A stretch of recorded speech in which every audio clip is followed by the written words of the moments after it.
There will now be an opportunity for silent prayer or meditation.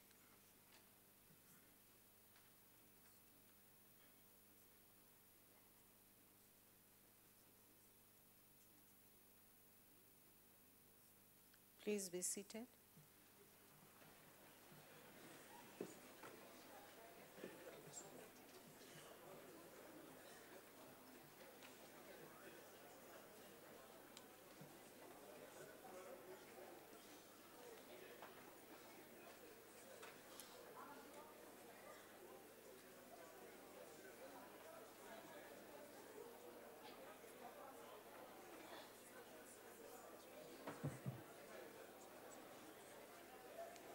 Order, honorable members. The only item on the order paper is questions addressed to ministers in the peace and security cluster. Question number 44 has been asked by the Honorable MSA Maila to the Minister of International Relations and Cooperation. I have been informed that the Deputy Minister of International Relations, Mr. L.T. Landers, will be answering the questions on behalf of the Minister. Where is the Deputy Minister? The Honorable, the Deputy Minister. Madam Speaker, both the current government of the State of Israel under Prime Minister Benjamin Netanyahu and the government of the Palestinian National Authority have agreed on the two-state solution. However, the two parties have not reached agreement on the basis or conditions that will govern the existence of the two states existing side by side and in peace with each other. Secondly, the divisions within the region have a negative impact on the situation between Palestine and Israel, as some countries, that is, Qatar and Turkey, are in support of Hamas, which is an important political player in Palestine, whilst other countries, that is Egypt, Saudi Arabia, Jordan, opposed Hamas as they view the organization as a protege of the Muslim Brotherhood and have branded the organization a terrorist organization. B, President Jacob Zuma has appointed former Minister Dr. Zola Skweyiya and former Deputy Minister Mr. Aziz Pahad as special envoys on the Palestine-Israeli conflict. The special envoys have traveled to Palestine, Israel, Egypt, Qatar, the UAE, Iran, Turkey, and Saudi Arabia to convey the President's message of a call on Israel and Palestine to cease hostilities in the Gaza Strip and to resume negotiations to find a lasting solution to the Palestine-Israeli conflict within the context of the two-state solution. The only hurdle, therefore, would be the lack of will and resolve for a permanent end to hostilities. Thank you. Is there any supplementary question? Thank you, Madam Speaker. Let me start first by appreciating the comprehensive manner in which the Ministry was able to provide the answer.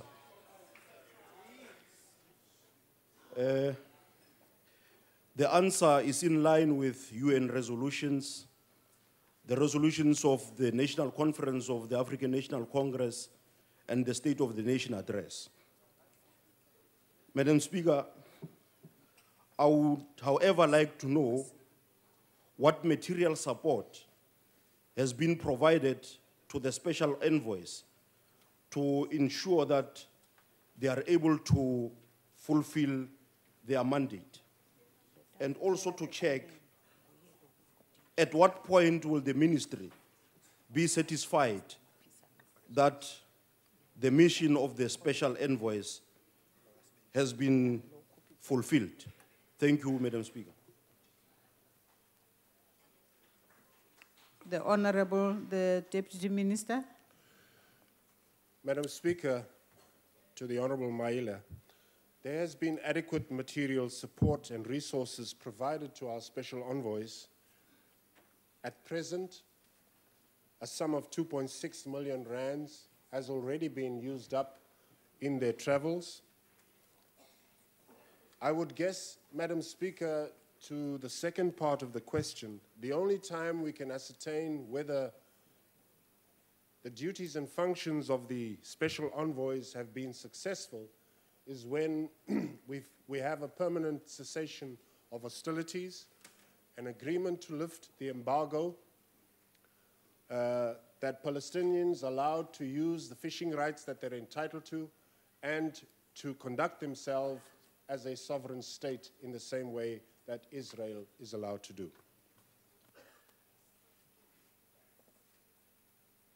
The Honorable Mishwe. No. I think you are on another supplementary question to the issue of the downgrading. You are on this one?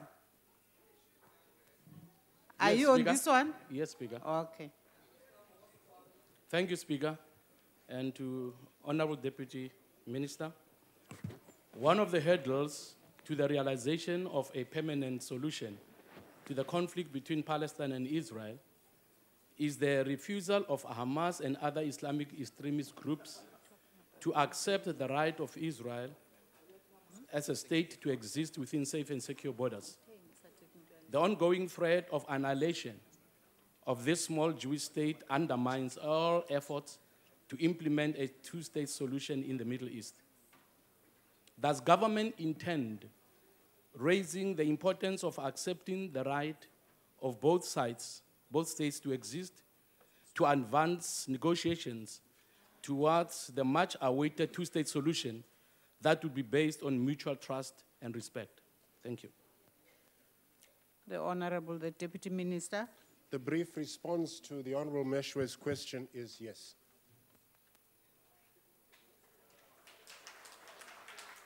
Is there any other? Honorable Kalyan. Thank you, Madam Speaker. I must say that when Honorable Maila said that he appreciated the full and comprehensive answer, I missed that completely. The DA supports a two-state solution with a contiguous and economically viable Palestine state existing side by side in peace with Israel within internationally recognized borders. And we support the current peace negotiations, which must define exactly what these borders look like and other specifics. Now, Deputy Minister, you are sadly lacking on the specifics. You speak of the special envoys that have been deployed and the extensive visits that they have made. However, you do not tell us what recommendations have been made up to this stage, and how is the department going to continue with efforts to facilitate negotiations between Israel and Palestine towards a peaceful and permanent end to the conflict? Honorable Landers. Well, we're lacking in specifics because you do not conduct diplomacy with a megaphone. And the discussions between our special envoys and the heads of states and the role players that they are requested to meet and speak to is conducted behind closed doors. Now, if the DA wants megaphone diplomacy to be conducted in this fashion, then they should go out and say as much publicly. It is not the way to conduct such discussions, and we will not do so.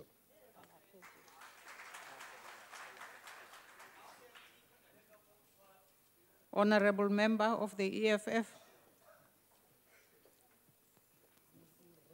Thank you, Honorable Chair. Israel currently has 163 Jewish-only settlements and 99 outposts built on confiscated Palestinian land, including 24 neighborhoods in East Jerusalem, de facto, a total of 262 settlements. Palestinians do not have any settlement on Israeli land.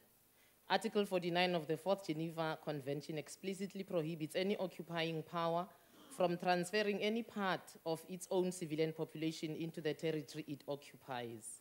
So does the Hague Convention of 1907. Does the minister, on behalf of government, genuinely believe that Israel can be negotiated with in order to arrive at a political settlement in the Middle East? I thank you. Honorable Deputy Minister. Madam Speaker, to the honourable member of the EFF, yes, government honestly believes that we can persuade Israel and Hamas and all the other role players, including Egypt, Qatar, that the two-state solution is the best and only option available to the people of Palestine and to the State of Israel. The honourable member of the NFP. Thank you, Madam Speaker. I would like to know how the government is assisting the organizations, the humanitarian organizations like the Gift of the Givers, to circle in Gaza, because it's understood that they have sent 16 tons of emergency medical supplies. Now come to question number 9.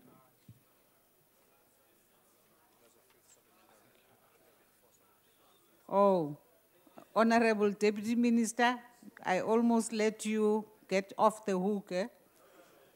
Oh, no, Madam Speaker, I was going to raise a point of order and initiatives on the part of the South African government. One is children of Gaza and Palestine who have been injured in the conflict to be treated in South African. Before I continue to the next question, I would like to alert you that we are honored to have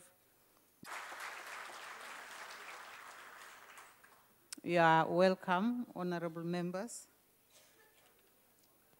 Madam Speaker, batch, it looked like there were 5 that were in fact asked. And also we honorable member, it was an error. And therefore, we hope you'll find it in your heart to excuse the chair. We now come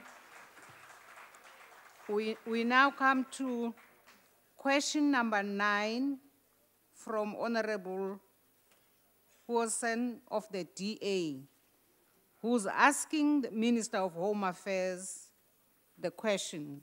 The Minister of Home Affairs. The Deputy. Thank you, Madam Speaker. The response to the question is as follows. The Department of Home Affairs is currently seized with implementing the regulations which were promulgated in May this year.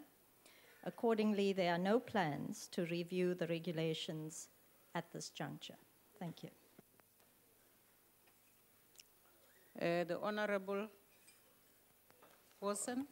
Madam Speaker, I must just say at the outset that I appreciate the response from the Deputy Minister, but it's really unfortunate when ministers don't appear before the House to answer the questions on matters that are absolutely important to the nation. But nonetheless, I must say that I'm very disappointed by the response of the Deputy Minister as well, and that we recognize that although there's some very good intentions with these regulations, it is the unintended consequences that is going to have a devastating impact on the jobs and economy in South Africa. Tourism and economic experts, and even the Minister of Tourism himself, have warned at some stage that these regulations are bad for tourism and bad for the country and bad for the economy. Foreign investors are already jittery about the regulatory burden, and these regulations are also tearing families apart. It amazes me that the department did not even consider an impact assessment before introducing these regulations. Given these and many other concerns raised in the public domain, what immediate interventions is the department undertaking to address these unintended consequences of the regulations? Honorable Deputy Minister. Thank you very much, Madam Speaker. I trust that the Minister's absence had been communicated to yourself. The Minister is away on a matter of importance. He is getting married this weekend, and accordingly has been granted leave by the President. I do think, though, members would agree, and the Honourable Member would agree, that the Department has gone out of its way to ensure that it has complied with requests to brief the Portfolio Committee fully on the regulations, and I'm told that the member was present in the House when it was done yesterday. but just to say, the concern about tourism in our economy is, of course, not the sole concern of the DA. One of the things that I think we tend to forget about the preconditions under which tourism will strive in any country, and one such precondition is security. I happened to be in Kenya at the time of the unfortunate, tragic Westgate Mall attack, and I can tell you firsthand that the devastation that was meted on that country and that city insofar as tourists are concerned, the fear that was palpable at the time, cannot be measured.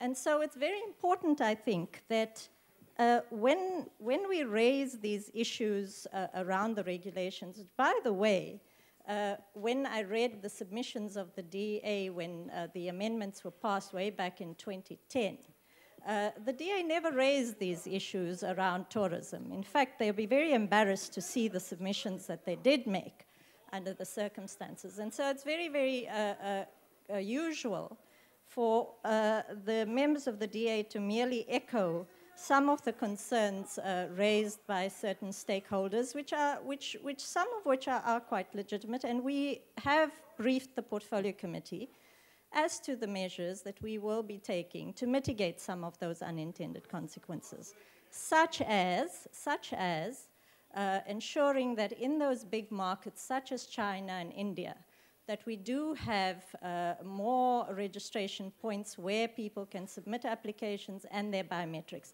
And by the way, all we're asking tourists to do is to come and submit their biometrics and come in person and submit their applications for visas.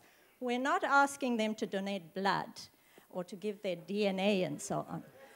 This is a usual practice when South Africans travel to European countries. We're very happy to go to the embassies in our countries and give this information personally. I thank you very much. Is there any other supplementary question? Yes, Honorable Member of the ANC. Thanks through you, Chairperson. Honorable Deputy Minister, how are South Africans as well as the state going to benefit from these regulations, given the risk as well as the vulnerability of our population register? I thank you.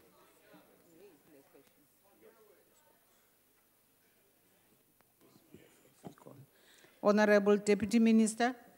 Thank you very much.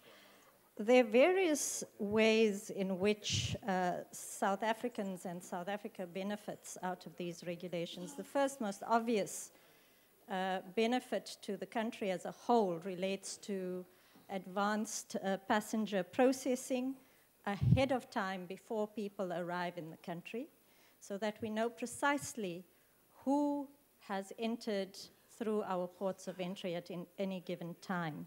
Clearly what this would do, particularly because I really think that honorable members ask us to respond to questions because they want to hear the answers.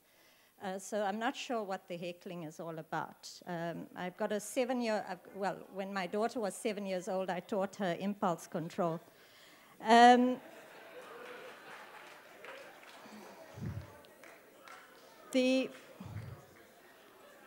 The various benefits pertain also to ensuring that in certain categories of business endeavors, that we do no longer issue corporate visas. Now, corporate visas are visas issued for large numbers of employees who are to be employed in a particular business, usually in the mining sector and agriculture. We've extended the categories. However, we have said that in certain industries, such as your takeaway restaurant type business, we will not be issuing corporate visas simply because we believe that those skills are available in South Africa, and so South Africans should be advantaged in terms of employment in those types of industries.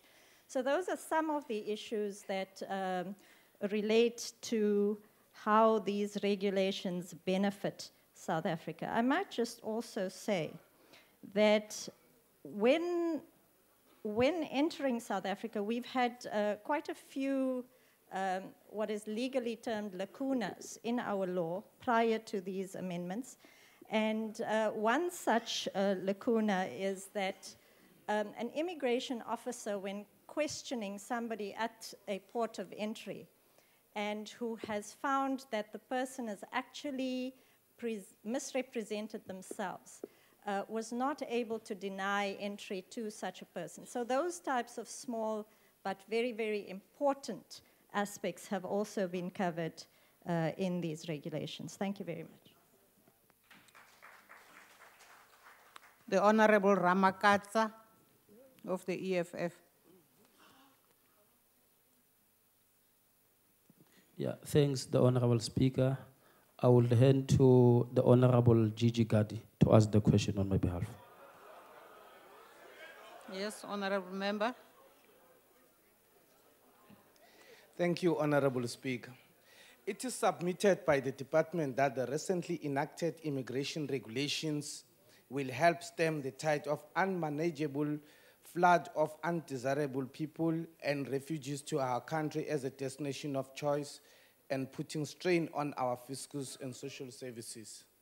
If so, may the department and the minister tell the House when will they start an audit of those already in the country to ascertain their continued eligibility to such status in relation to the improved political climate in their countries of origin, with particular reference to refugees. We thank you.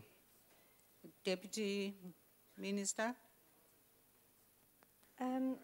Madam Speaker, with respect, that is about refugee law and not necessarily the immigration law, but I'm happy to just respond to a certain extent and to the extent that I'm able. At this point, as we speak, all of our refugee reception centers have got online capability. And so at any point, we can actually give the Honourable Member the stats related to the number of refugees who have been granted status in the country. So that information is available. We do produce asylum statistics once a year, and we have a few months ago published those, which the Honourable Member can access. I thank you very much. The Honorable Mashile. You already asked. Honorable Wilson. Madam Chair, it's not true what the Deputy Minister is saying, that the DA has not raised our concerns about the impact on tourism. In fact, if the Minister was here, he will tell you that we actually did that in a meeting with him directly, and we also put that into a submission, a written submission that was delivered to his office. So I want to put to bed that incorrect statement that we did not raise the impact on tourism. That's the first thing. The second thing is that you make the point about a tourist having to appear in person. Now, Deputy Minister, I want to tell you that in countries overseas, the closest VFS office in some cases are 300-400 kilometers away, and tourists have to take 2 or 3 planes to get there to go and appear in person just to take their fingerprints. The question I want to put to you is, why can't they simply take their fingerprints when they arrive here? Because it takes 10 seconds for you to do that. And is that something that you're willing to look into? Deputy Minister. Thank you very much. I take the point that perhaps the Honourable Member himself may have raised some of these issues, but I alluded to a document in 2010 where the DA made submissions during the amendment to the law when they did not raise these things. And I'm only responding because this is what the member prefaced his question on. In relation to the issue of biometrics at the ports of entry, if you care to listen to the response. Honourable members, please allow her to respond. Respond, Honourable Deputy Minister. Thank you very much, Madam Speaker. In relation to the issue of taking biometrics at the ports of entry, yes, it is part of our plans to, in fact, roll out such capacity at every port of entry. you would know, Honorable Hussein, that this is part of the overall modernization process of the department. We are unfortunately only in phase 1 of that process, and we're hoping that within a year we would start rolling out that capability at our ports of entry. And certainly once that is done and once we have that capability, we can certainly look at the implications of it. And I really don't know if somebody is having a heart attack or is just going crazy on that side. But I'm addressing the Honorable Hussein. The issue that you raise is certainly one that we will consider in due course insofar as it pertains to how our risk management processes will actually benefit in that regard. So certainly that is on the cards, but as to whether in fact it would mean that we will not be taking biometrics in our missions abroad in those countries where people are traveling to South Africa and Deputy who need Minister, visas, your time that's for a different answering story. questions has expired. We now come to question number 29, asked by the Honorable Munsami of the EFF to the Minister of International Relations and Cooperation. Honorable Deputy Minister. Deputy Speaker, Madam Speaker.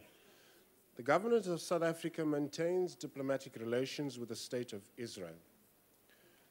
These relations allow South Africa to interact or engage with Israel on issues of mutual interest, including the Palestine-Israel conflict, amongst other things. For example, President Jacob Zuma, as we've already reported, dispatched 2 special envoys to Israel on 28 July 2014 to convey South Africa's grave concern with the security situation in Gaza, the displacement of over 500,000 Palestinian civilians, and a dire humanitarian situation.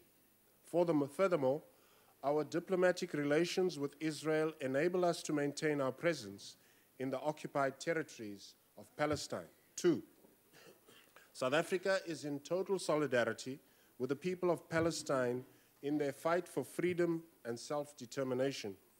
We have recognized the state of Palestine since 1995, and we support international efforts aimed at the establishment of a viable Palestinian state existing side by side in peace with Israel within internationally recognized borders based on those existing on 4 June 1967, prior to the outbreak of the 1967 Arab-Israeli War, with East Jerusalem as its capital.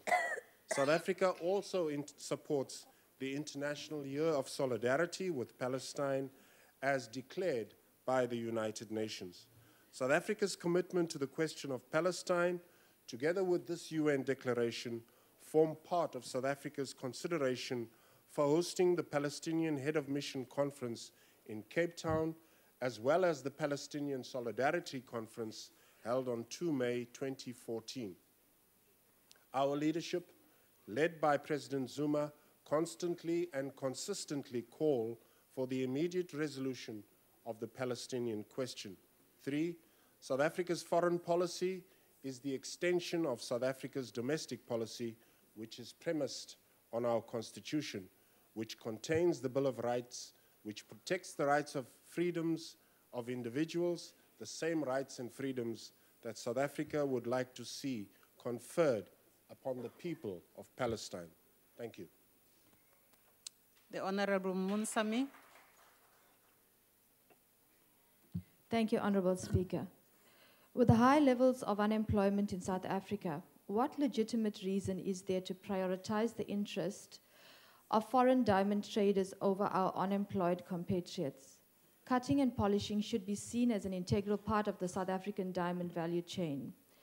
Should South Africa and not Israel be reinvesting its rightful beneficiation from polishing and cutting of South African diamonds? Why does South Africa continue its multi-billion rand export of rough diamonds to Israel? And why is it so impossible to cut and polish these diamonds locally?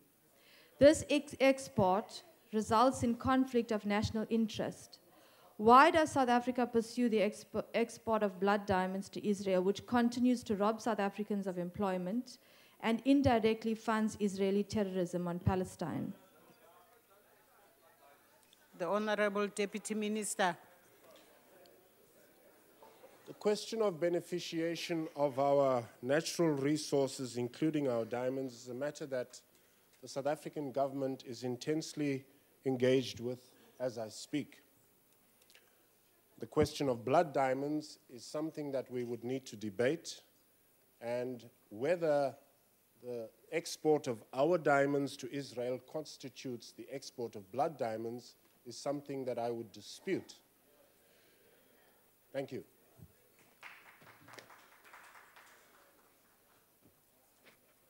The Honorable Mpumlwana. Thank you, Madam Speaker. I wish to appreciate, Deputy Minister, your comprehensive answer. It confirms the multilateral approach in resolving conflicts in the world, generally, as we normally do. However, my follow-up question is to you, Honorable Deputies.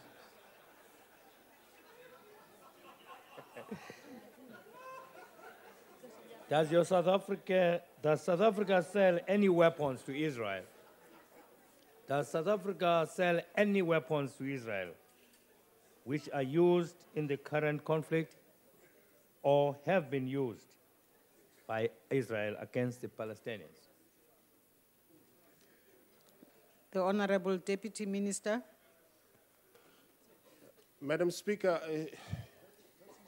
this is actually a new question, and perhaps it should be tabled as such. I honestly don't know. And,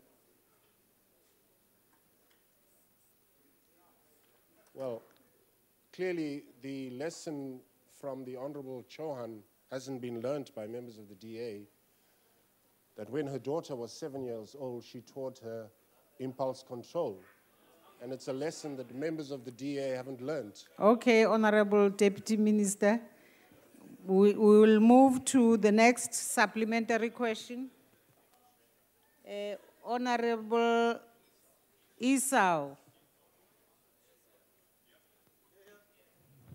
Thank you, Honorable Speaker. The ANC has continuously made public statements supporting the boycott, divestment, and sanctions, and calling for the Israeli ambassador to be expelled, the ambassador to South Africa to be expelled.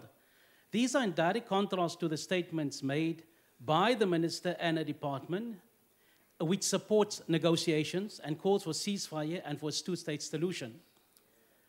The Honorable Minister, how can this particular contrasting statements, that is, reconcile the statements of the party that the minister represents with the official policies?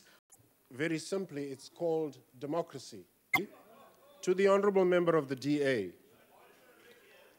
our special envoys made the point when they returned to South Africa in answer to this very same question, that during their engagements with the Palestinians, there was no demand by the Palestinians for South Africa to expel Israel's ambassador. ACDP. Thank you, Speaker. The ACDP commends government for maintaining diplomatic relations with the State of Israel in spite of opposition from some quarters. We believe that without maintaining such relations with both sides in the conflict, South Africa will not be able to be a credible mediator and peace broker. Deputy Minister, both Palestinian people and Israeli people have no future of peace unless it is a shared future. Will the South African government continue to commit helping both sides, both Palestinians and Israelis, to find a way to solve their problems and live side by side in peace and continue resisting the pressure to do otherwise? Thank you. Honorable Deputy Minister. I thought that's what I've been saying all this time. Thank you. Honorable members, we now move to question number 40, asked by the Honorable Kenye to the Minister of Home Affairs.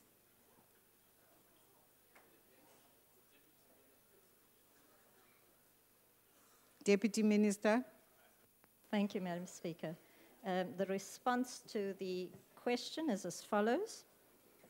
The new immigration regulations have benefits both for the citizenry and the country. Amongst these are, people are now allowed to make online applications and schedule appointments where visa facilitation services are available, both domestically and abroad, saving applicants both time and inconvenience.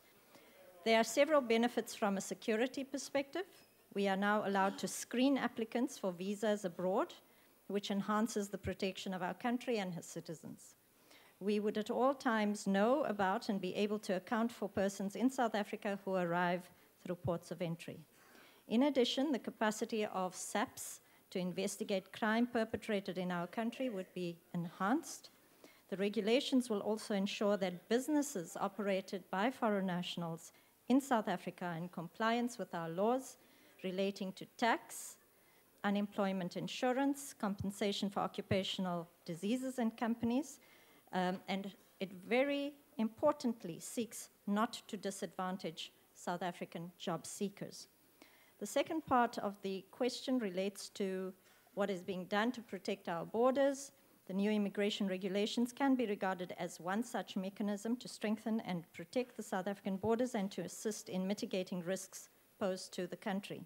Another initiative that the Department of Home Affairs is leading is the establishment of the Border Management Agency.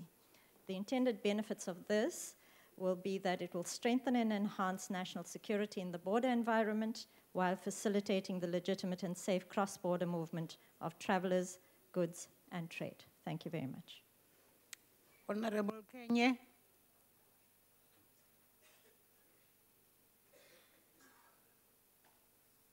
Is the honorable member in the House?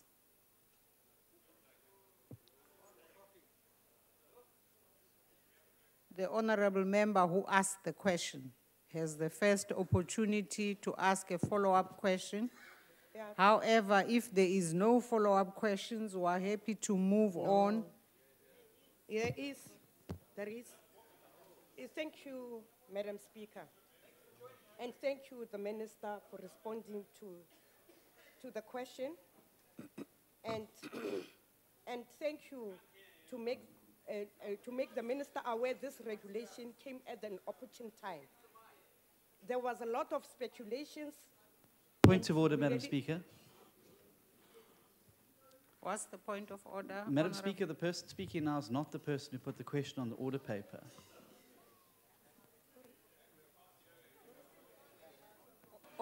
Honorable member, are we on the same question? Yes. Speaker. Speaker. Who is that? Yes, honorable member. Honorable Speaker, Honorable Kenya is not in the House. She is in the conference of the rules allow that another member can take another person's question so that she can make a follow-up. Thank you. Please, honorable members. Honorable member, are you doing a follow-up question on behalf of Honorable Kenya? Yes, Madam Speaker. Please go ahead. No, I just wanted to say thank you, the Minister, for responding to the question and to make the Minister aware that this regulation came at an opportune time, at the right time when there was a lot of speculation. Minister, how will this regulation assist or contribute to the security of the state? I thank you. Honorable Deputy Minister. Honorable Speaker, I think I thank the honorable member for that question, but just to say that I thought that that particular aspect had been responded to in the original response. Thank you. Okay, the Honorable Watson. Honourable Speaker, I thank the Deputy Minister for the response in terms of the Border Management Agency and the work that's being done to try and tighten up the borders, but it really is deeply concerning that no one in Home Affairs, not the minister, the deputy minister, or the DG, can tell you exactly how many illegal immigrants are in South Africa. That is a big concern. There are possibly millions of illegal immigrants roaming freely in South Africa. And the reason that we are in this situation is because our borders are poorly controlled and illegal foreigners are just streaming through at their leisure. Then in addition to this, the other problem is that the department's inspectorate division is also very, very poorly resourced and cannot effectively police the country and apprehend the possible millions of illegal immigrants who are here already. Now, these new regulations, Honorable Chair, is not going to solve this problem, and I'll tell you why. It's only going to worsen the situation because the regulations is going to force those people who want to enter the country legally to simply slip through under the fence because those are where the gaps are.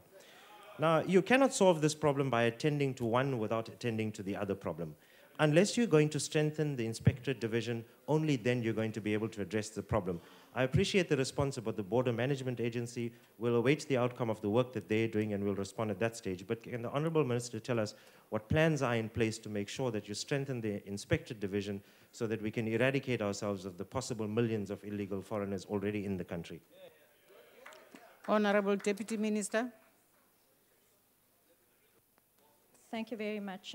I think when making statements about the number of illegal immigrants, clearly the whole point of being illegal is that you don't come to Home Affairs to register yourself, which is why we don't know how many there are. However, based on experience with the recent Zimbabwean special dispensation that the department was engaged with, when we were told that, I don't know if it was a mess, because the truth of the matter is it's been highly successful. And if you look at the recent pronouncements, particularly by the Zimbabwean communities in South Africa, they're very, very appreciative of the way in which Home Affairs particularly has handled the special dispensation. The figures bandied about in terms of just the Zimbabwean nationals prior to the ZDP process range from between 2 and 3 million. The number of people who eventually came forward to taking advantage of the moratorium against deportation and, of course, giving up any fraudulent documentation they may have acquired was around 270,000.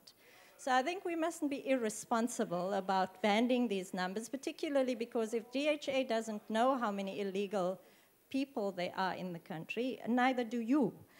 In regard to the issue of border management, I think we, again, must be responsible in the way that we articulate some of these issues. Yes, they're huge challenges.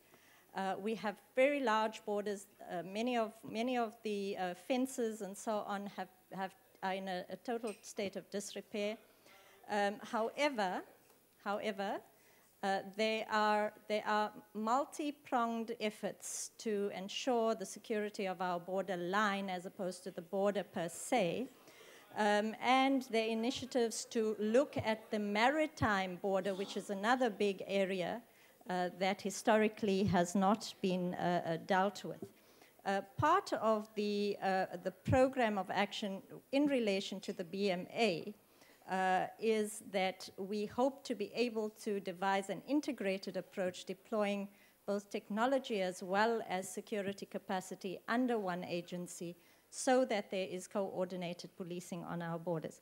The Honourable Member, though, is quite correct in relation to the inspectorate and the lack of capacity there. Honourable Member, your time for answering the question is over. Thank you very much. The Honourable Hawson, you've asked, so there's no other supplementary question? No. We move to question number 34, which has been asked by Honourable S.J. Nkomo to the Minister of Home Affairs, and the issue is now left with Honourable Esther Reisen. The Honourable, the Minister, the Deputy Minister. Thank you, Madam Speaker. The response to the question is that the Electoral Commission has received no evidence of fraud relating to the use of VEC4 forms during the recently conducted national and provincial elections. on election day, sporadic reports of shortages of that form at some voting stations were indeed received.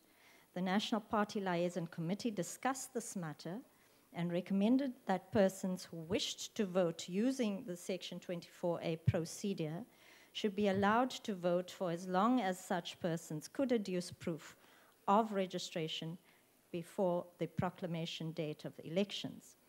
The Electoral Commission, together with political parties participating in the National Party Liaison Committee, took that decision together and jointly, and there was general agreement. However, on the issue of fraud, there were no such cases presented. Thank you. The Honorable Esther Reason. Thank you, Madam Speaker.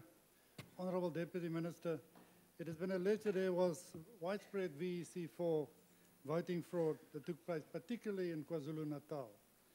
Would you care to comment on this particular allegation and advise this House as what you and the IEC are doing in respect of this investigation, this matter, and when you expect your investigation to be concluded? Thank you. Deputy Minister. Thank you, Madam Speaker. Just to say, Honourable Member, that as I said in the response, there's been no reported cases to the IEC of actual fraud related to these forms. If Honourable Members do have any evidence in this regard, I think the proper procedure would be to raise it with the IEC in order that those allegations may be investigated and dealt with. Our understanding is that out of a total number of approximately 18.4 million voters, only 9.6% of those actually were voters using those forms. So even if every single one of the voters who had used those forms had done so fraudulently, which we're disputing, the point is it wouldn't materially affect the national elections per se, but you're raising KwaZulu-Natal in particular, and I'm assuming that you have certain evidence and certain facts on which you base your allegations, and my suggestion would be that you come forward with that information. Thank you very much. The Honorable Figlen of the DA. Thank you, Honorable Speaker. The shortage of VE4 forms in many voting stations across the country pose a huge inconvenience to voters, and many of them choose not to vote because they had to wait long hours for the IEC to deliver these forms. What is surprising is that in the last general election, exactly the same thing happened, and once again, the IEC was not equitable, prepared for this. Has there been any investigation into the matter, and what steps are being taken to ensure that this situation does not occur again in the next general elections? Thank you. Honorable Deputy Minister. Thank you very much. And to the Honourable Member, I think the IEC can only be as prepared as the voting roll and the numbers dictate.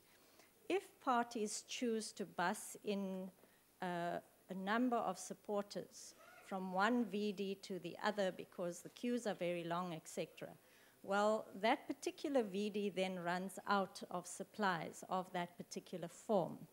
In this election, what had happened, as I said in my response, was that the Party Liaison Committee was communicated with and a general agreement reached that those voters who were indeed laboring under the lack of those particular forms would still be able to vote because the barcodes would then be scanned and they would be assessed as to whether in fact they had registered as voters. So that arrangement was in place, and as far as we can tell, that worked out fairly well in those stressed VDs. Thank you very much. The Honorable Singh. Thank you very much, Honorable Speaker. Honorable Deputy Minister, 9.8% may not be large in terms of numbers, but it's 1.8 million. And sometimes 1.8 million makes a big difference in specific areas, but not countrywide. But, Madam Speaker, I mean, the VEC forms are known to have been open to abuse because there are members, although their IDs are scanned, there is no particular record kept at different stations that Mr. X or Mrs. Y have voted. And that is because we do not have an electronic voting system. The only check can move towards an electronic voting system, or we move towards a system where proper records are kept of people who use the VEC as a voting mechanism. But I'd be very pleased to hear from the honourable member if that can be done within minutes, because I must say mine was rather unsightly. Indeed, the numbers would necessarily skew those outcomes, and I concede that should there, of course, be some basis on which those allegations are made. And at this stage, the IEC has got no such evidence and no such facts have been put before the IEC. Use the forms is because records are kept. And so we definitely need to just nuance some of those things. As to electronic voting... Thanks, Deputy Minister, for the response given. Honorable Deputy Minister, as this responsibility lies in the Electoral Commission, we as the leader of society, what advice you can give the honorable members, what role parties play in the elections, and how they can use the party liaison committees and the electoral court to resolve election challenges. I thank you. Deputy Minister. A point well taken, Madam Speaker. I do think that the whole idea behind having these structures is so that political parties can raise their concerns and issues at these structures, in order to speak directly to the IEC. Of course, that doesn't necessarily mean that every time you raise an issue as a party that the other parties would support you. And I think this has been part of the problem with this is where we find ourselves in this matter. And again, nothing stops parties would be persuaded. Thank you very much. We now come to question number 19, which has been asked by the... And thank you, Honorable Groenewald, for the question. The sourcing of the South African National Defence Force and its increasing commitments over... Part of this plan requires that whilst the Secretary of Defence will then, on the basis of the foregoing, develop the defence medium-term strategic frameworks. I thank you. Sedert 2001 word daar in hierdie raadsaal gesê dat daar 'n ernstige tekort ontstaan in die Suid-Afrikaanse nasionale weermag. Now, Honourable Minister, now you're talking about strategy, capacity building, and I think we can, when it comes to the VIP section, where the President and the ministers are flying around, and even if I read in the newspapers that when the Chief of the South African National Defence Force fly first class for 100,000 rand to attend the conference, then it seems there's enough money. But when it comes to the real soldiers, then we have a problem. What is Cabinet doing about it? Because I don't want for the next 10 years to hear, but we're addressing the issue. Thank you. Time has expired. Minister. Thank you very much, Honorable Groenewald. And we all know the reason is that the focus to address those problems, a decision was the activated business case. We're now developing a proper business case based on the Defence Review Report. There is a workshop between National Treasury and the department to try and clarify some of the areas, how difficult at times the processes can be to secure money. Meanwhile, we're trying our way. Thank you. Thank you, Honourable Minister. Honourable Menir. Speaker, the defence for expenditure, which is symbolized by the Chief of the Defence Force, General Solly. The force has got a tough job and he needs what Emirates calls tighten their belts and comply with cost containment measures set out by the National Treasury so that we do not have to increase the defence budget. I thank you. Matter because question 17 Issue was review. Point of order. What's your point of order, sir? Unfortunately, Honorable Chief Whip, with due respect, the question raised by Honorable Mainir has absolutely nothing to do with what. Excuse me. You are out of order, Honorable Member. I will not Don't be misbehave. intimidated by you. Not at all. Never. I will not be you in particular, you will Honorable not Minister, intimidate me. Honorable Minister, no don't ways. I'll entertain answer the that. question as required. I'll respond in an appropriate manner. But the screaming by the males on your other side, it's an Take your seat, Honorable embarrassment. Member. It's The fine. Minister is speaking. I'm not going to allow you to bully me. Sorry. Honorable. Point of order, Speaker. Honorable members. Deputy Honorable Speaker, members. point of order. Honorable Member, Honorable Chief Whip, the Minister in her earlier response made reference to the basis on which she would be able to respond to the review, to the remarks she made about it. If you're unhappy with that response, it makes it difficult for us if you all want to scream her down her throat. So let's get to the responses that are given here, and if we are unhappy with them, let's deal with that. But don't all scream and try and push things down anybody's throat here, please. Honorable Minister? Right. Deputy Honorable, Speaker. I'm talking to the Minister, please. Take your seat. Honorable Minister, will you respond? Austerity measures which have been put in place in the department. Thank you, Honorable Mainir. Honorable Swart. Thank you, Deputy Speaker. Honourable Minister, whilst the ACDP appreciates your response and that the department is underfunded, and we also share concerns about the irregular expenditure or the wasted expenditure, as pointed out by other speakers, surely, as I've pointed out in many of the Defence Force budget votes over many years, and that is that we as parliamentarians need to accept responsibility for the underfunding of the Department of Defense because we passed the appropriation bill. Now, surely, we also are aware of the Money Bills Amendment Procedure and Related Matters Act, and that there's a process in terms of that act that we can apply to the Appropriations Committee through to National Treasury to increase or to reallocate funds. And surely we as parliamentarians also need to accept responsibility for the underfunding of the Defence Department. Thank you, Chairperson. Thank you, Honourable Member. Honourable Minister. Thank you very much, Honorable Swart. You are correct.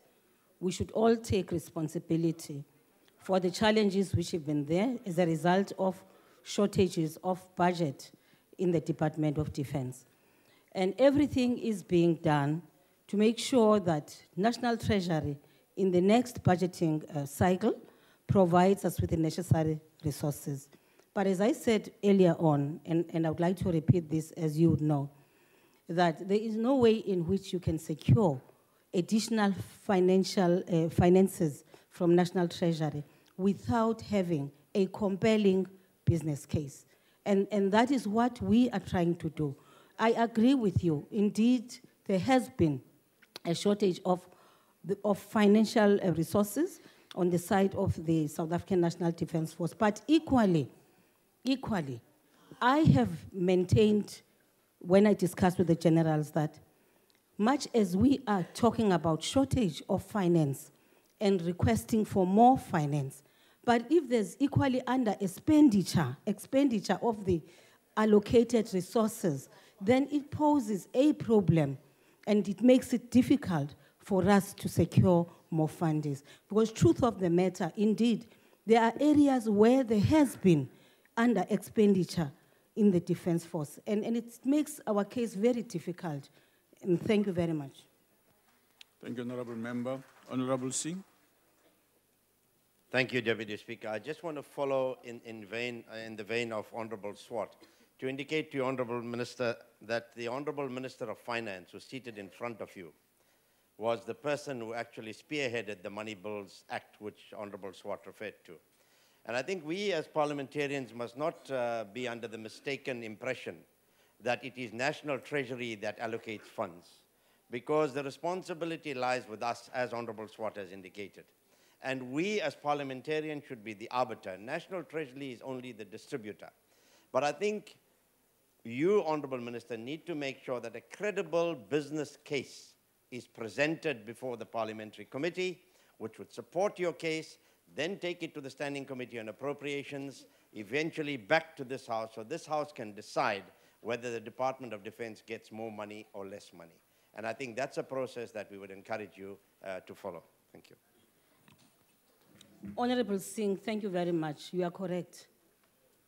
You are right. In fact, you'll recall that last year, one of the matters which we raised in October was that the allocation for the Defense Force in some of the areas which we had identified as priority was actually cut down tremendously.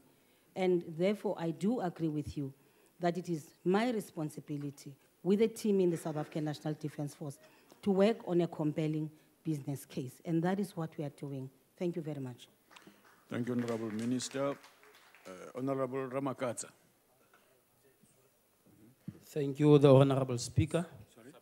I would like to know whether the Minister acknowledges that in the whole SADC region, the only strong Navy is the SA Navy. Secondly, I would like to know whether the Minister is taking cognizance of news reports of July which reported that South Africa is in dire need of ships and aeroplanes to combat poaching in waters off the coast. The South African Maritime Safety Authority, SAMSA, has said SAMSA monitors the movement of vessels off the South African coast, but the government agency said that even if it is spotted suspicious activity, it was not always able to physically respond. In light of this, whether the minister then recognizes the need to utilize SA Navy in sea patrols, seeing there is no foreseeable war, and that the Navy has not fought a war since World War II. Okay. I thank you, the Honorable Speaker. Honorable Minister. Honorable Member, to be honest, this is a new question, but I will answer you. You are correct that the South African Navy is indeed the biggest within the region. But the South African Navy does not operate in isolation from the rest of the navies in patrolling the coast of the region. We now have, in fact, what is called a maritime security strategy, which maritime security strategy has been developed by the entire region.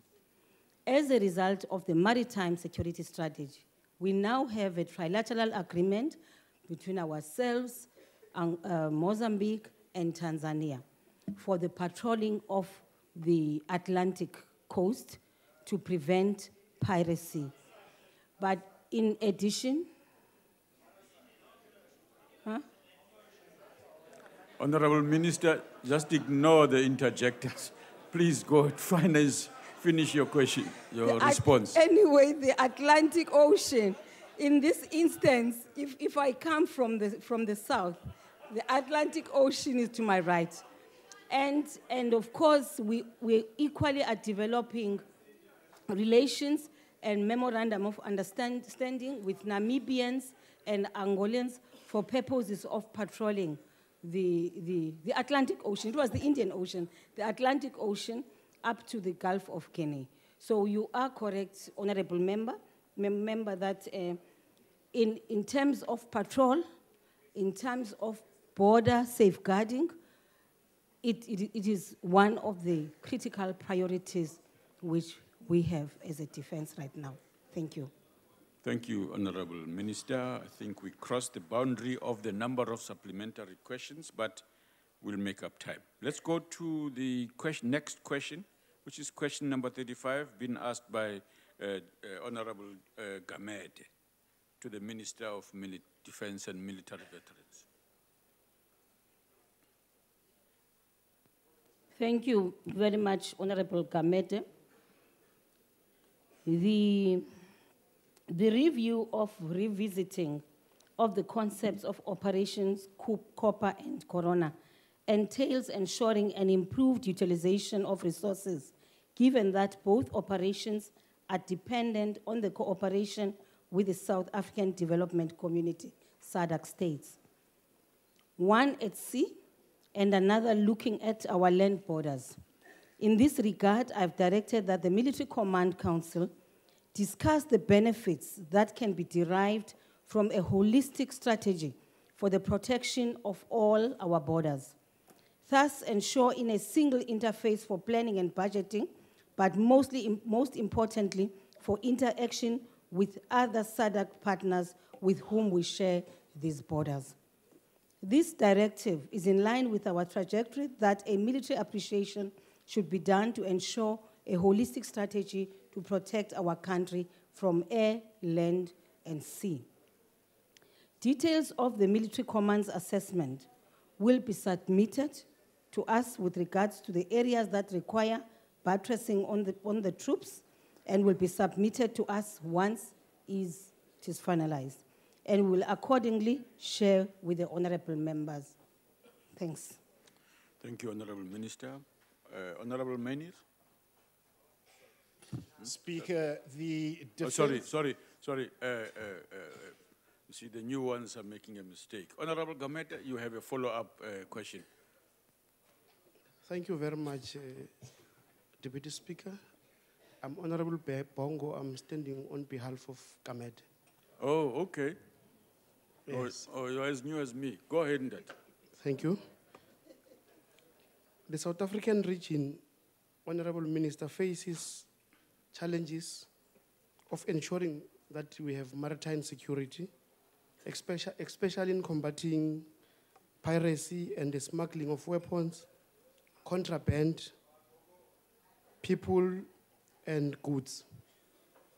Of particular importance is the protection of maritime trade and resources, including fisheries, seabed, minerals, energy resources. However, many people and littoral states lack capacity to monitor the maritime areas. Honorable Minister, would you kindly share with the House how the SADC countries are ensuring that maritime security capacity is enhanced in the coastal countries? Thank you. Okay, and proceed, Minister. Thank you very much, Honorable Member. Honorable Member, I must say that SADC, you'll note that much as in the Indian Ocean, there have been several incidents of piracy activity in the Horn of Africa. But you will not note that in the borders of our region here, precisely because of the agreements which we have reached and the strategy that we have developed as a region, not just as South Africa, we have been able to prevent piracy activity coming into the shores of the region. You will know that, as I said earlier on, there's a tripartite agreement between ourselves, Mozambique, and Tanzania, where we are located in the Mozambican Channel so that we can prevent activity from coming in. So in other words, our presence in that area has actually served as a deterrent from piracy and from actually going in and fishing in our shores. But as a region, I can assure you that is why now on the other side, Namibia, Angola, and South Africa are looking at ways of protecting the shores on the Atlantic Ocean. It is because we realize that there is no single country which can deal with this particular matter. It can only be done when we work together as the different states in a cohesive manner. I hope I've made sense. Thank you, Honorable Minister. Honorable Singh. Thank you, Honorable Deputy Speaker. Thank you, Honorable Minister, for that answer. Honourable Minister, you've just answered a question on budget shortages.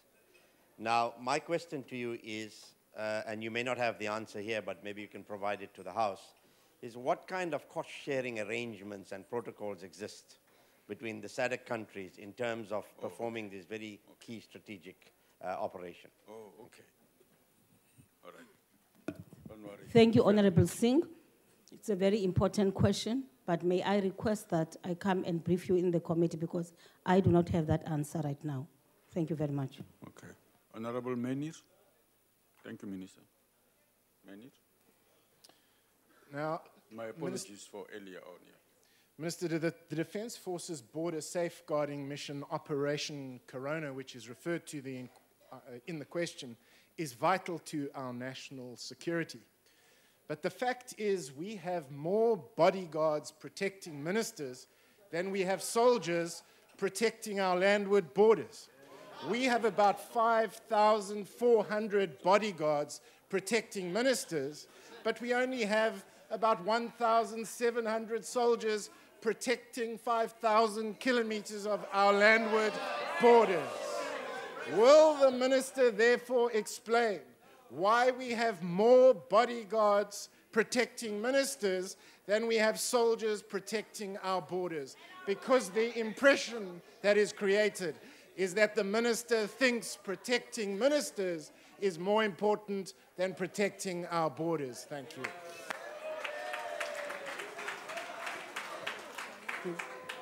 I thought you and I understand that I'm responsible for defense in the country. I'm not responsible for VIP protection. I have absolutely nothing to do with the police. And you, having served in the Defense Force, would actually understand that better, that the Defense Force is not responsible for VIP protection. You never did VIP protection. Thank you. Thank you, Honorable Minister. No, listen here. Honorable Deputy Speaker. Yes, Honorable Stay. Honorable Deputy Speaker. What's the point of order you're rising on, sir? And please don't speak before we recognize you, please. Honorable Deputy Speaker, firstly, I called for your attention to myself. I had not spoken a word. Secondly, the gallery there is also supporting here, saying, please, clapping hands and making noise. Can you please bring it to their attention? I thank you. Thank you. Honorable, order, honorable members, order, honorable members. Honorable Menir, it's Honorable Stein on my list, sir. I'm afraid she's on the top, yeah. Speaker, I apologize. I evidently pushed the wrong thing. No.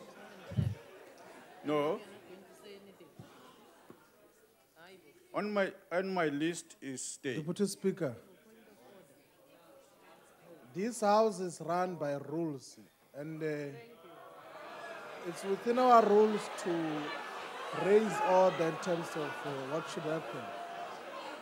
Can you please make a ruling on what Honorable Gadia has spoken about here? Before you continue, please. Don't turn this into something else, okay? Honorable Shivambo, this is the second time you literally instruct me to make a ruling. Please don't do that, okay? I will apply the rules as and when I see it appropriate. I have to make sure that the rules are applied appropriately when I do it. The chair will make the rulings, please. Just remember that. You can make your observations, allow me to make the rulings. If you make the rulings, I will not make them.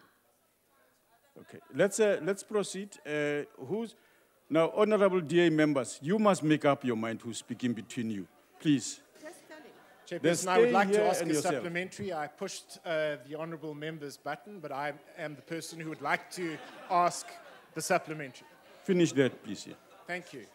Now, arising from the minister's reply, yesterday the minister was, and it's well known that the minister is the head of the security cluster in cabinet. Today, the minister can't talk about policing, but yesterday the minister had a press conference on policing in Parliament. So the minister is able to answer my question. And so I pose my question again. Why are there more bodyguards protecting ministers than there are soldiers protecting our landward borders?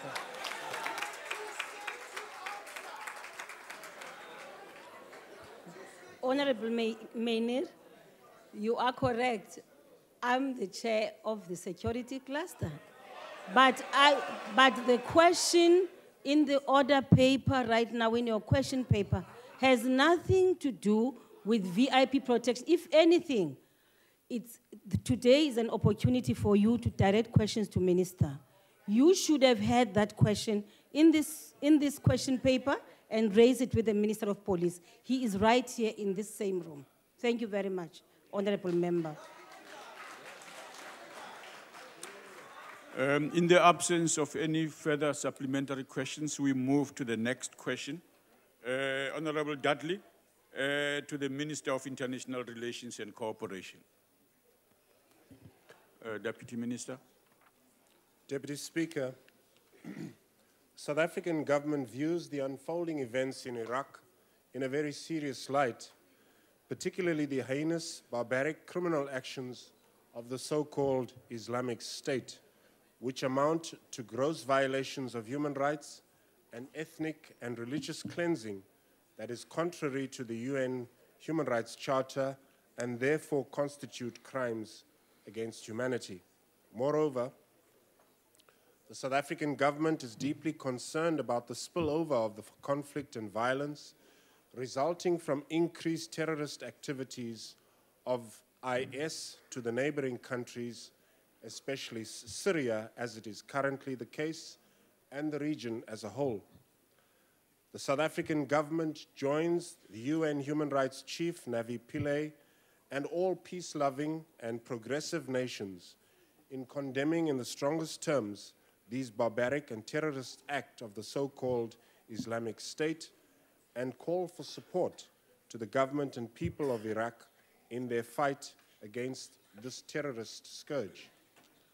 The South African government reiterates the Fortaleza Declaration of the 6th BRICS Summit of July 15, 2014, which emphasizes strong support for the Iraqi government in its efforts to overcome the crises, uphold national sovereignty and territorial integrity, as well as urging all regional and global players to refrain from interference that will further deepen the crisis and to support the Iraqi government and the people of Iraq in their efforts to overcome this crisis and build a stable, democratic, peaceful, inclusive, and united Iraq. Thank you.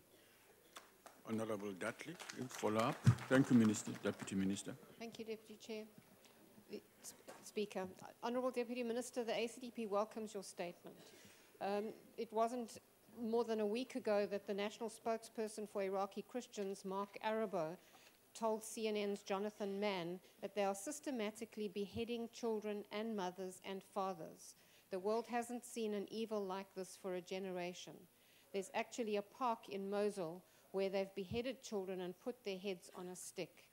Honourable Minister, we have been asking and people have been asking what more can be done to ensure the global community, including ourselves, does not turn a blind eye to this horrendous situation. We very much appreciate your statement, but people need to understand what practically does that mean in terms of what is being done, how will that pressure actually play out in this situation. Our words must speak loudly and clearly, condemning attacks on religious freedoms. And our freedom of religion will not hold up on its own. If we stand by while global terrorism destroys freedom of religion around the world, we will stand alone when we are under siege. Thank you. Honorable Minister. Deputy Speaker, we can only agree 100% with the Honourable Dudley's sentiments and comments, and I want to assure her that I have no doubt in my mind that the global community views this matter in a very, very serious light and abhors it as much as she does. Thank you. Honorable B.A. Khadebe. Deputy Speaker, this monster, which is known as the Islamic State, is killing people in Iraq for their religious beliefs. The people who are affected are both Christians and Muslims, and they are city people. According to the UN Charter of Human Rights, this is an ethnic cleansing, which is crime against humanity. Will the South African government consider sponsoring a UN resolution to hold these murderers to the International Criminal Court and also apply sanctions against the people who are supporting them? Thank you. Thank you. Honorable Deputy Minister. Deputy Speaker, to the Honorable Khadebe, yes, we will give serious consideration to sponsoring a UN resolution in this regard. And I agree with the Honorable Member that efforts must be made to ascertain who are funding the IS. Thank you. Honorable Litchfield Chabalala. Thank you, Honorable Chair. While the EFF is vehemently opposed to the tactics of ISIS, it is also an open fact that the invasion of Iraq in 2003 is a debatable issue, especially because the reason upon which it was based, which is weapons of mass destruction, was found to be an international lie. Does the minister then agree that Iraq was a better country before the invasion? And if so, is South Africa on record on this matter somewhere? Because the invasion of weaker countries by stronger ones cannot go on uncondemned. It is said that it only takes a few good men to be quiet for evil to prosper. Thank you. Honorable Deputy Minister. Deputy Speaker, I'm glad the Honorable Chabalala raises this matter because many of us have been asking ourselves the very same question as to whether Iraq was a better country than it is today. I'm not in a position to give answers to that. I will leave that to the analysts like those who are interjecting when someone is speaking. We agree with the Honorable Chabalala of the EFF that the invasion of Iraq was based on a blatant lie. And so the question then we have to ask is what is happening in Iraq today not a direct consequence of that illegal invasion? And so these are the matters that we have to raise internationally and in forums like these so that perhaps those who were responsible at the time can be brought to book. Honorable S.V. Kalen. Thank you, Deputy Speaker. Honorable Deputy Minister, earlier on when I posed a question to you, you said it is not policy to have megaphone diplomacy. And I submit to you now that in an instance like this, megaphone diplomacy is absolutely necessary. South Africa's international relations policy states that human rights is a key pillar. Regardless of where in the world human rights abuses occur, South Africa has a responsibility to stand up against such actions, especially against the violence against the women and children who are being forced to undergo female circumcision, or as we call it, female genital mutilation. And this is indeed true, that the current crisis in Iraq, where we cannot afford to be silent. So bring on the megaphones. Minister, are there any South Africans at risk as a result of the actions of ISIS? And if yes, what is your department doing to ensure the safety of such persons? I thank you. Honorable members, keep to your time, please. Honorable Deputy Minister. Deputy Speaker, I stand by the statement I made earlier about megaphone diplomacy and the Democratic Alliance. The situation in Iraq does not require diplomacy. The situation in Iraq is crying out for a different kind of solution. And so the international community has to put their heads together and decide what that solution means. Now, as regards to whether there are South Africans at risk in Iraq, we have no information as far as that is concerned. Well, if the Honorable David Maynier has the answers, then the Honorable Kalyan should speak to him.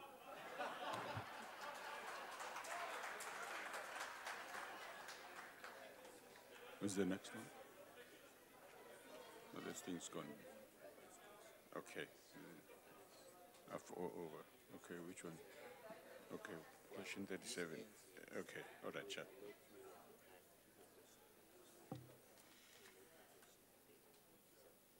Let's move on to question 37, asked to the Minister of Justice and Correctional Services. Thank you, Deputy Speaker, and thank you, Honourable Member, for the question. I wish to inform you, Honourable Member, that we are continuing to establish new small claims courts countrywide. One of our objectives is to ensure that there is at least one functioning and active small claims court in each and every one of South Africa's 393 magisterial districts. 2 provinces, namely Mpumalanga and Gauteng, are already fully compliant with a small claims court in each of their magisterial districts principle. To date, we have already created 306 small claims courts countrywide, with another 7 to be established soon. It can be noted that a significant number of the 306 small claims courts are in rural areas, and the majority of the small claims courts still to be created will be in the rural areas.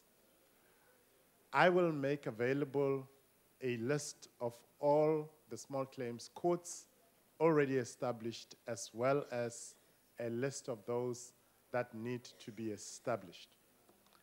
I also would like to inform the Honourable Member that we are continuously engaging communities and raising awareness regarding the existence and role of the small claims courts in their respective areas. Small claims courts have always formed part of our outreach activities, which include radio programs where communities are briefed on how the small claims courts function and how these courts may assist them in the resolution of their small civil disputes. Media statements are disseminated widely whenever new courts are gazetted, and community newspapers are in particular targeted for coverage in the smaller and rural areas. We have also developed small claims courts brochures and pamphlets that explain this court's processes and how to access them. These information documents are printed in all the official languages and are distributed countrywide to all the courts and other relevant institutions such as municipal offices, etc. The brochures are also accessible on the department's website, doj.gov.za. I thank you. When you follow up, Honorable Majake. Honorable Deputy Speaker, thank you. Minister, we take note of the progress made in building small claims courts, which allow instituting minor civil claims in a speedy, affordable, and simple manner without using attorneys in much needy communities. Is there any communication or public relations strategy developed to monitor whether rural communities understand how to access these courts? The department should not only depend on posters, papers, pamphlets, brochures, and information on the department's website that might not be user-friendly nor practical for rural communities. The department should also provide such information to schools, clinics, police stations, correctional centers where it can be shared and easily understood. Thank you, Deputy Speaker. Thank you, Honorable Member. The next is Honorable W. Horn. I have not yet the Minister. responded. Okay, all right, sorry, Minister. You want to respond to that? I thought it's a comment. Go ahead. Well, thank you for that follow-up question or comment, Honorable Member. Yes, indeed. Over and above what I've alluded to, GCIS is doing the distribution of pamphlets on behalf of the department. They distribute everywhere once a month, including the same places mentioned by the Honorable Member, and also to Tusong centers, as well as community radio outreach, which are organized for free coverage in all the affected communities.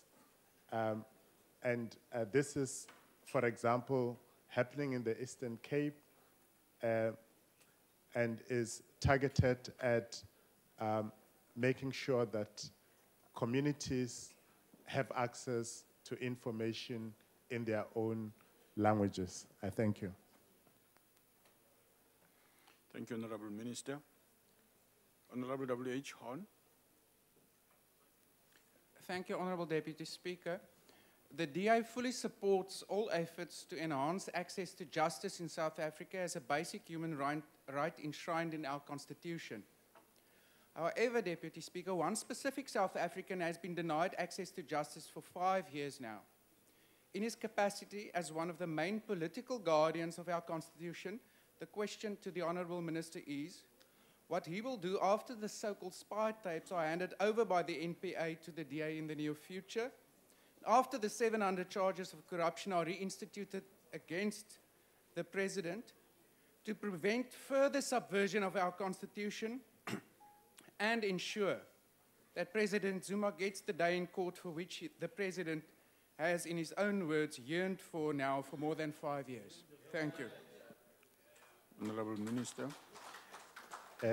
Speaker, the Honorable Member knows very well that this is not a legitimate follow-up question to an otherwise legitimate question. Thank you. Honorable Mutsecha. Honorable Mutsecha.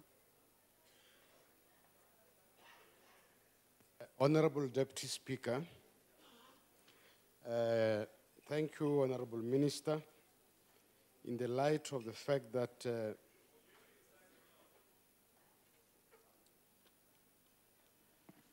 Honorable Speaker, I think you called me at the wrong time.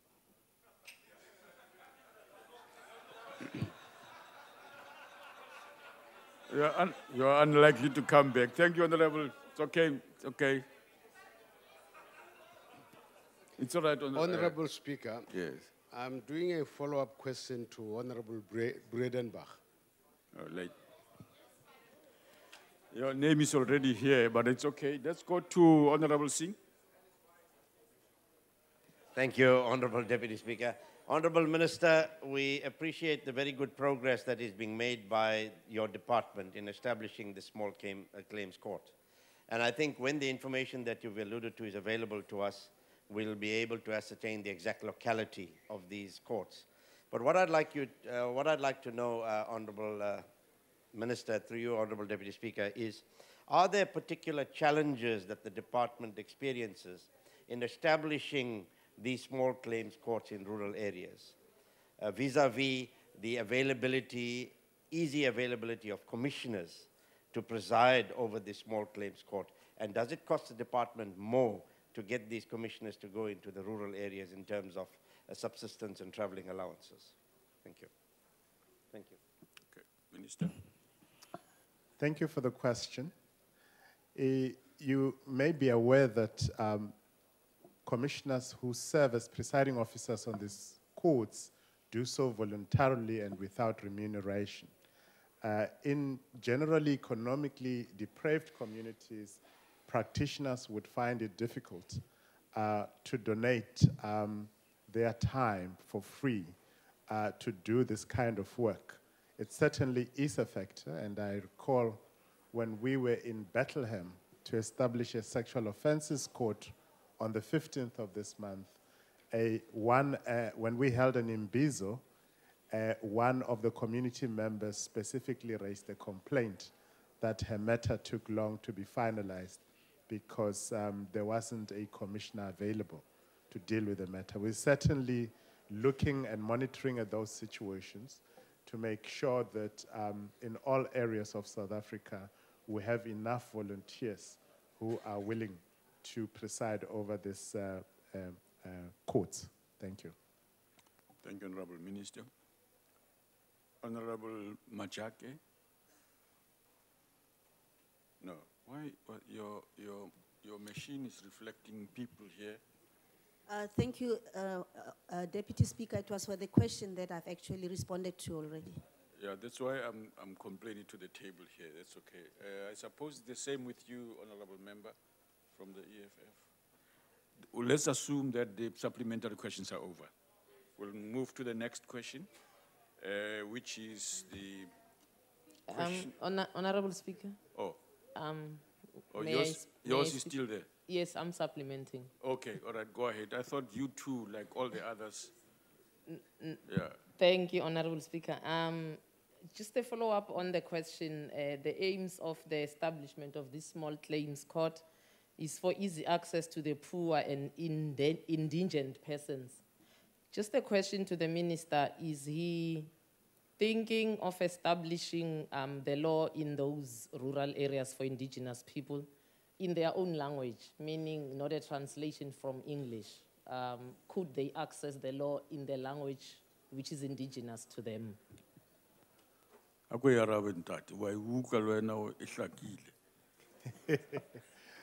No, thank you, Deputy Speaker. You may recall that during our budget speech presentation, we alluded, amongst others, to efforts that we are putting in place to ensure that indigenous languages are introduced as languages of record in court proceedings to make sure that there is transformation in our judicial system to the effect that we introduce the element of indigenization of our judicial system. So certainly there is a program to gradually gravitate towards ensuring, especially as we get more presiding officers appointed, whether it's judges or magistrates, who speak indigenous languages, to ensure that litigants are able to litigate directly in their own mother tongues without interpretation or translation. I thank you. Thank you, Honorable Minister. The next question is still to the Minister of Justice, asked by Honorable Breitenbach. Thank you, Deputy Speaker. Honorable Member, I have not requested the President to suspend anyone from the NPA at all. Thank you. Thank you. Honorable Horn. Oh, Breitenbach. Hey, you get your technology up. Thank you, Honourable Deputy Speaker. Mr. Minister, seeing as you have not made this recommendation, perhaps you would share with us what steps it is that you're taking to mitigate the reputational damage and the credibility issues that arise as a result of the behaviour of these three officials who hold extremely high posts in the NPA and who have been found to have deliberately misled the High Court and the Supreme Court of Appeal.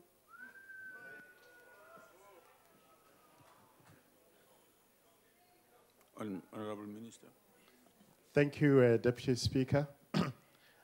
I have indeed received correspondence from the Office of the NDPP requesting me to make the recommendations as the member has indicated. I have, in return, written back to the NDPP to clarify certain matters, including actions on his part as the relevant officials are accountable to him since the judgments concerned as to what measures he put in place to correct the situation that the courts had pointed out, and I'm still awaiting his response to enable me to finalize this, my decision in regard to this matter. I thank you. Thank you, Honorable Member. Honorable Hon. Thank you, Deputy Speaker. In follow-up to the Honourable Minister, one of the Deputy National Directors of Public Prosecuting in question has been in the news for allegedly not having been admitted as an advocate of the High Court in South Africa, which obviously is a legislative requirement for holding the office. Has any inquiry been launched to ascertain if she has been admitted as an advocate? If not, why not? And if so, what was the outcome of the inquiry? Honorable Minister.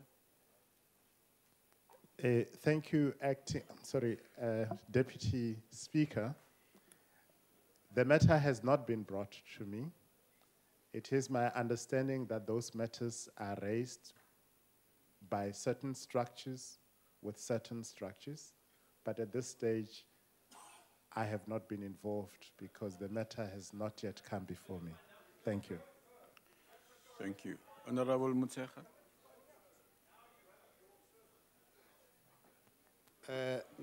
Minister, Honorable Minister,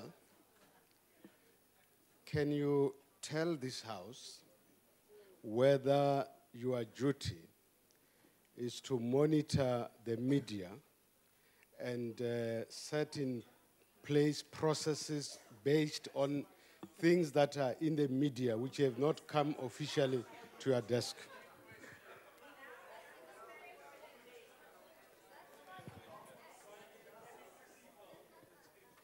Go ahead, Honorable Minister. It's up to you. Order, honorable members. The Minister is waiting for you to keep quiet so that he responds. Should I proceed, Deputy Speaker? Go ahead, Ned. Yes, I indeed agree with you that whilst there is a system in the department to monitor the media on matters that relate to justice, we do not necessarily respond to every issue that arises in the media, especially in the light of the formal processes through which matters can or are actually raised for resolution by ourselves. Thank you. Okay. Thank you, Honorable Minister. We move to the next question. It's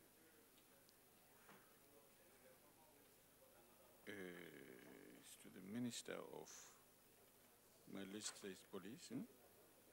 39. There is the Minister to the Minister of Home Affairs. Asked by Honorable Don Gumede.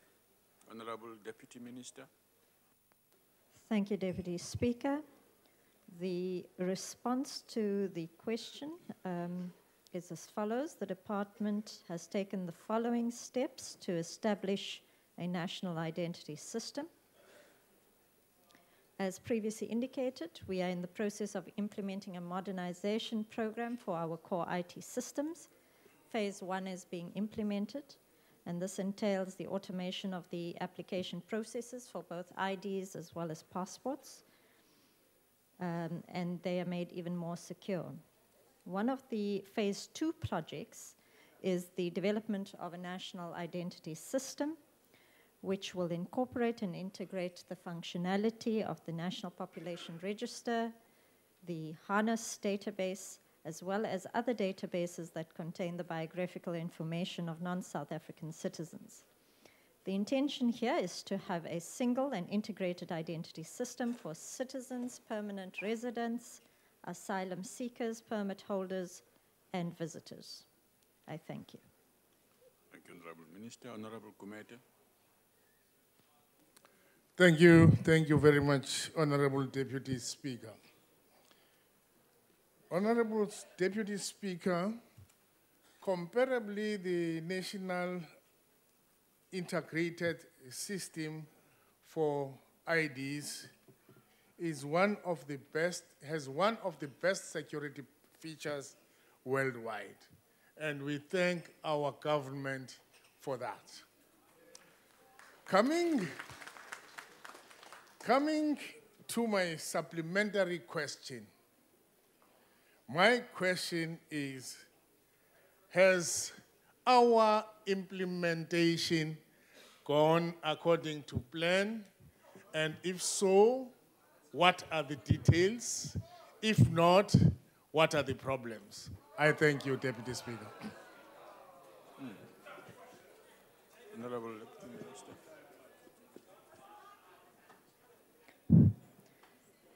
Thank you very much, Deputy Speaker. Through you, the implementation of the modernization process is quite intricate, and it entails quite a lot of planning and development. It is a multi-pronged process, and yes, in the initial stages, in the implementation of phase 1, we've had to pilot in many respects some of these technologies, and we've had to tweak them as we've implemented them. Members may know that at the moment we are currently rolling out infrastructure to our various offices around the country to ensure that our capabilities in regard to accepting online applications for the new smart card is in itself a major challenge. I may add that there are certain first world countries that have failed in this regard, and we're very, very proud, as the member is, of the team that have been working on this program. And we're particularly proud that most of the modernization program is developed in-house as far as possible. Thank you very much. Thank you, Honorable Minister. Honorable Ficklen. Thank you, Deputy Speaker. In his budget speech, the Minister of Home Affairs indicated that 300,000 smart ID cards have been issued since the introduction of the new system about a year ago.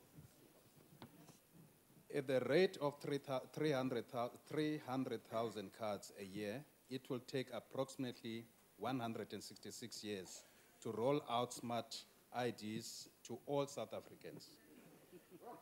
What exactly this situation is that not all Home Affairs offices have the capacity to deal with smart ID card applications. What steps are being taken to ensure that all offices in the country will have capacity to issue smart ID cards, and how many years does he think it will take for full rollout of the smart ID card system? Thank you. Thank you, Honorable Member. Honorable Deputy Minister. Thank you very much, through you, Deputy Speaker.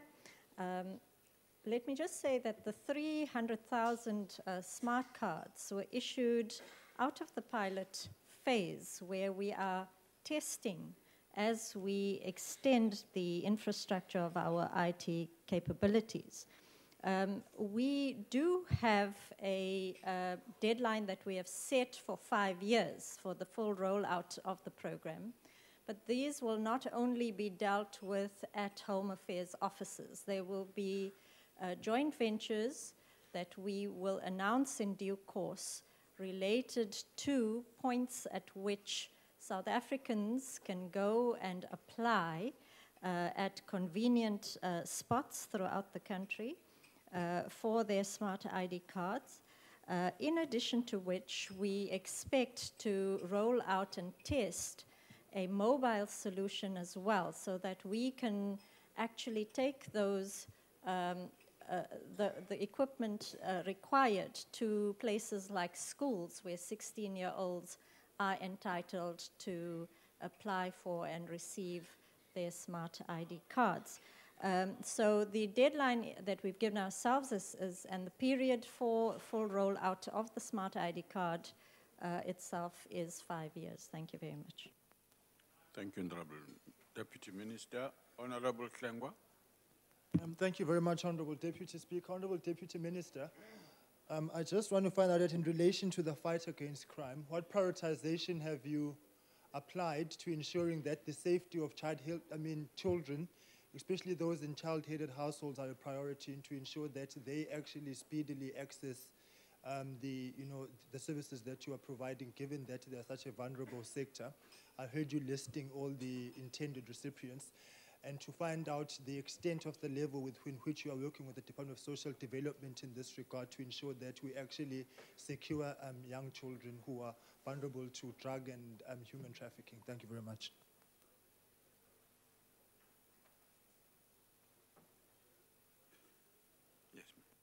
Thank you, Deputy Speaker. Through you, we work very closely with the Department of Social Development, Honourable Member, and certainly this has to be the case, particularly with regard to children who head up households, because without the necessary documentation, identity documentation, they're not able to access the grants on which they rely very much on.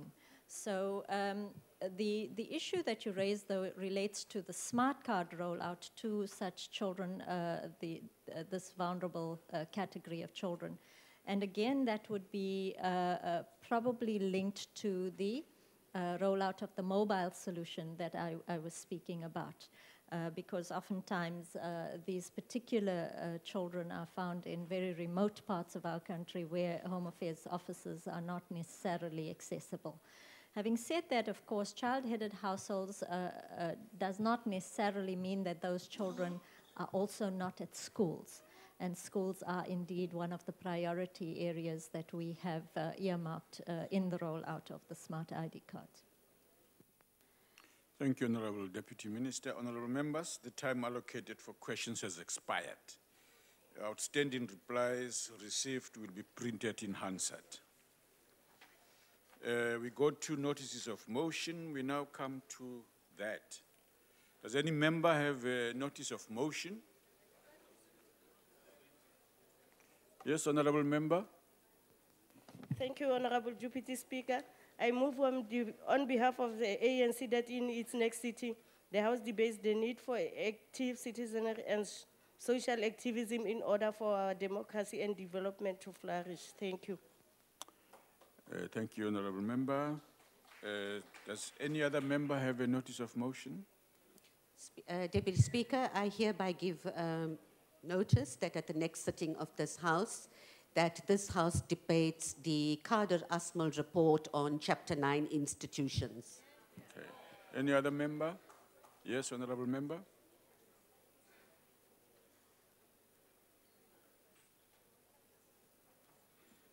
Thank you, Honourable Speaker. I rise on behalf of the EFF that the House in the next sitting debate the quality of healthcare in black residential areas. Thank you. Thank you. Any other member? Yes, Honourable Member. Thank you, Deputy Speaker. I move on behalf of ANC that in its next sitting, the House debates ways to prevent looting and destruction of property during service delivery protest. Thank you. Thank you. Yes, Honourable Member. Thank you, Honourable Speaker. On behalf of the ANC, I'd like to move that at the next sitting of the House, we debate vigorously the sports, arts and culture, heritage, and that goes with it. Thank you. Thank you, Honourable Member. Honourable Chief Whip. Thank you, Deputy Speaker. I hereby give notice the next sitting day of this House. I shall move as follows: that this House debates the assault on parliamentary sovereignty by members of the executive in terms of trying to militarize the parliamentary zone. Honourable Member at the back there with a paper.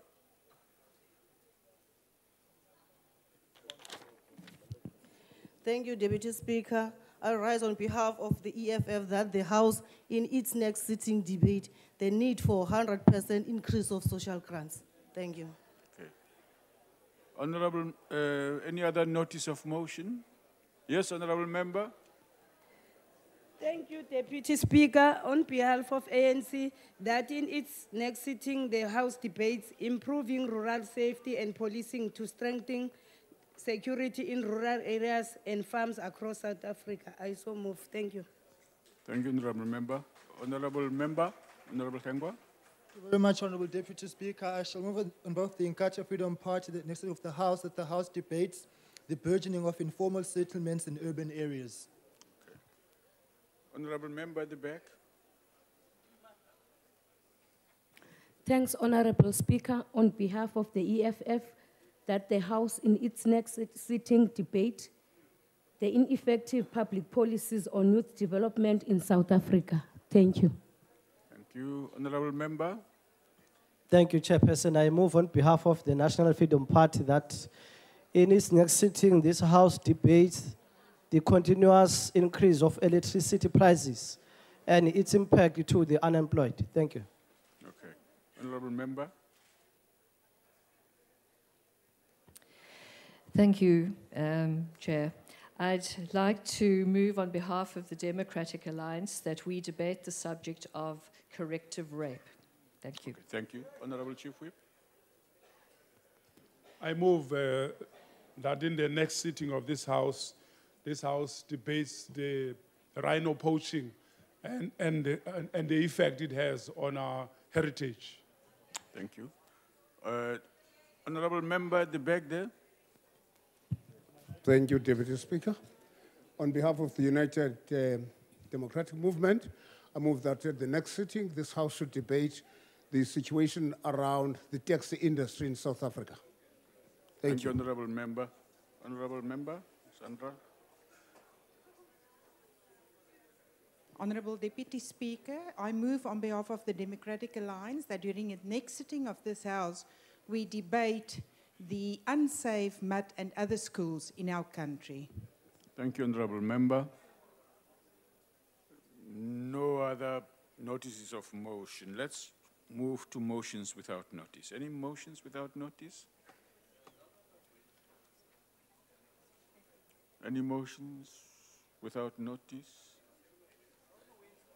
Chief Whip. Honorable Deputy Speaker, I move that that the House knows that on Tuesday, 26 August 2014, the Gift of the Givers relief team left South Africa after receiving safe passage to enter Gaza and give assistance to victims of war.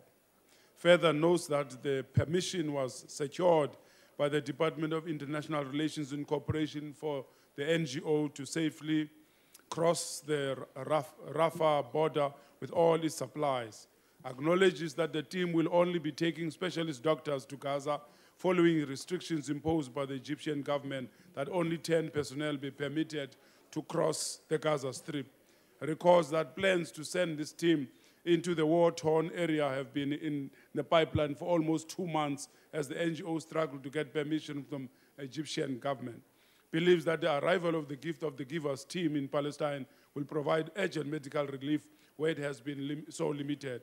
Congratulates the South African NGO for continuing to impress the world with the kind of humanitarian and life-saving work they are doing.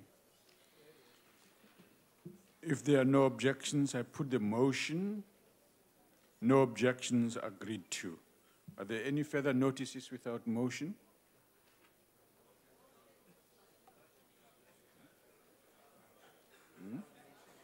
Motions without notice here. Go ahead. Chief Whip.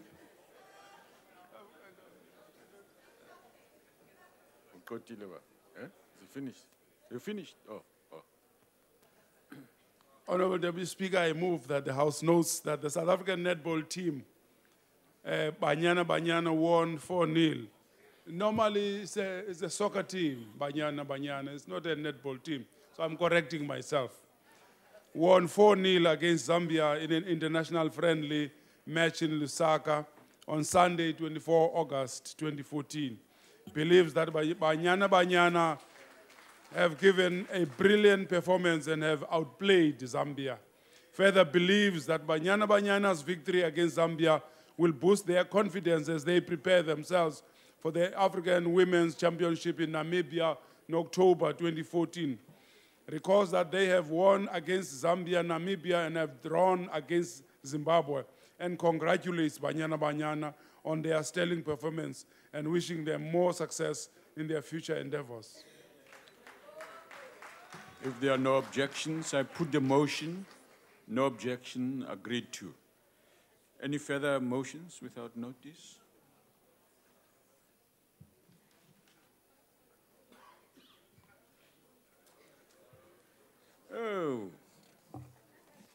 further motions. Let's move to.